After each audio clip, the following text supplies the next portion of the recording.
lot of fear into our lives these days. It's a word we talk about a lot. What is that word, guys? Commitment. What does commitment mean? Dedication. It's funny you said that.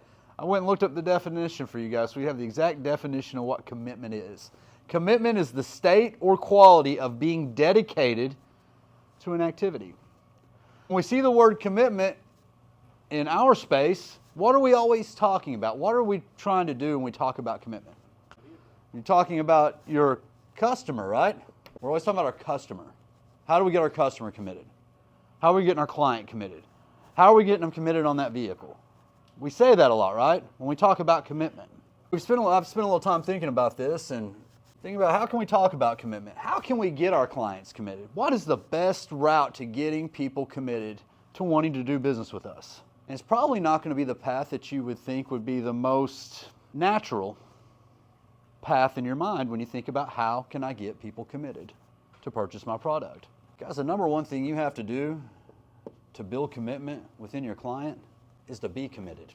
We're asking our clients to become committed to us, and we're not doing anything to be committed to them. We're not doing anything to be committed to the process. We're not doing anything to be committed to doing what it takes to build that value that will lead to your consumer, your client, your guest, your customer to becoming committed. The next question would be, well, I didn't expect that when we're talking about getting our people committed, is to be committed. So how do we become committed? How can we be committed to the process? As the first part of that is just that, the process. There's a process in place. We went over this process. We spent months and months and months going through the sales process. That sales process, that relational sales process that we spent so much time on, it naturally builds commitment. But you have to follow the process. We can't get caught up in the old ways of doing things. Guys, to your defense, over the last couple of years, you didn't have to be real committed to the process. You didn't really have to firm your people up because when they came in the door, what were they? Committed. Why were they committed, Rocky? One thing they wanted, nobody else did. Nobody else had it. It was a supply and demand thing. They weren't committed to you. You didn't do anything to build that commitment. You didn't bring any value. You had the product. They couldn't get the product. They were committed to buy the product no matter who had it. You didn't have to get them committed. Now, when there's 30 of that product at differing levels of pricing by differing levels of ethics at the places pricing them, what happens to that commitment that you were working with 2 years ago? That style of commitment. It's non-existent. That type of commitment doesn't exist. And where we get caught up at is we're still used to that, so we're working our process in that fashion and getting frustrated when things don't go the same way they had been going. When the thing is, the market's changed. That false sense of commitment people had before, they were never committed to you. It wasn't anything that you did to build commitment. You had the product, nobody else had it. They were committed to that product because they couldn't get it anywhere else. You were the guy that had it, they were going to buy it from you. If it was nothing you did. How many repeats and referrals have you guys got through COVID? We're living in the world of the fresh up out there, aren't we? It's a tough life to live. The people who are the most successful in this business, you go back and look at these guys like Ali Rita. Heard about him, he sells a lot of cars. Frank Craniti, or I think how you say his name, something like that. He sells a lot of cars. Guys, they're not selling cars to fresh ups. They're not taking it up. These guys are scheduled out because they've done such a good job of repeat and referral and building value and building commitment and being committed and having a process. They have assistants that are coming in. These guys are just coming in and wrapping up a deal, wrapping up a deal, wrapping up a deal. And people are sending people to see them because of the value that they bring. And that value comes through having a process, guys. And if we need to go back through process, maybe it's a better time to go through process again if we need a refresher on process. We went through process when you guys still probably weren't quite ready. I was trying to get you ready for what we're seeing today, but we still weren't quite there. The next portion to get people committed and to be committed, guys, is something that's so important. It's through demonstration. We have to demonstrate our product. Again, when we have the only one, there's not another one out there, they walk in the door committed, you didn't have to show that vehicle. There didn't need to be a demonstration. There wasn't another one. Well, I don't have time for a demonstration, guy. I need this thing. Where do I sign? I want it. But when there's options, when you can get this, or you can get this, or you can get this, or you can get this, when there's options, people start to dig in and research what those options are. They're not so sure they want your truck. They took your truck last time because it was the only truck. And if they missed that truck, it would have been like the last 4 that they thought about, and they came back and it was gone. It was a built-in urgency built by lack of production and supply and demand. That's not there now. That urgency isn't in place. They may have bought the Ford from you last time. We're going to assume that they're going to do that again. Well, they may go look at a Chevy or a Dodge or a Toyota, and they may decide that one of those other brands works for them. Or they may land at a place where somebody does a great job of demonstration and shows them everything about that vehicle and sells them on that vehicle. Shows them what the benefits are, features and benefits. Demonstration is another way that you can be committed to build commitment. Guys, the next step is active listening. What's active listening, guys? What's active listening? Listening with a purpose, with a purpose of understanding. Active listening means that you're listening. You're not waiting to respond. You're not preloaded. You're listening to what's going on and having a natural conversation. You're actually listening to what the person has to say. Through active listening, what's that going to allow you to uncover? True objections, pain points, wants, needs, things that they have to have. It allows you to find out what they're really trying to accomplish today, instead of you assuming what they're trying to accomplish, or what you've done the last 2 years. I've got this truck, do you want it? That's fine, get out of here.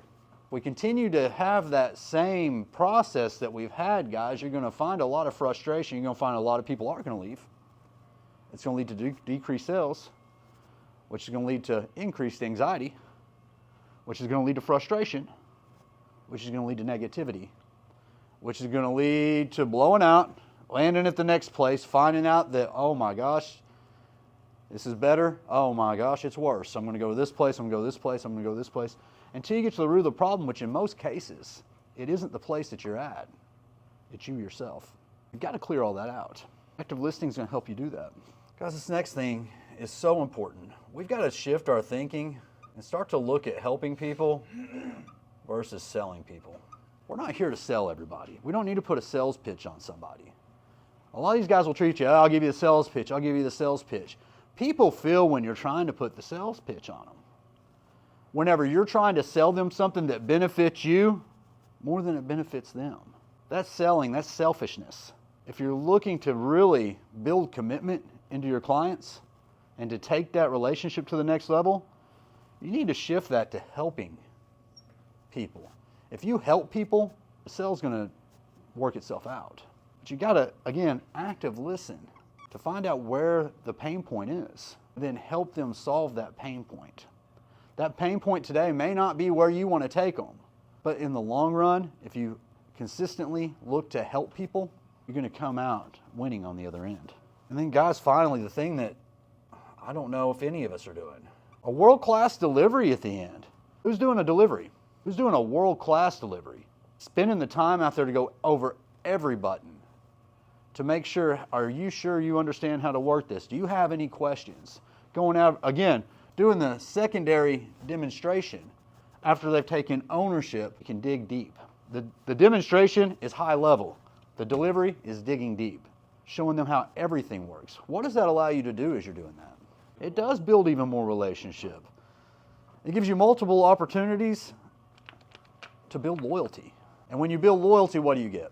Repeats, referrals. It's a natural thing. At that point, you're not having to pay people and beg people for repeats and referrals.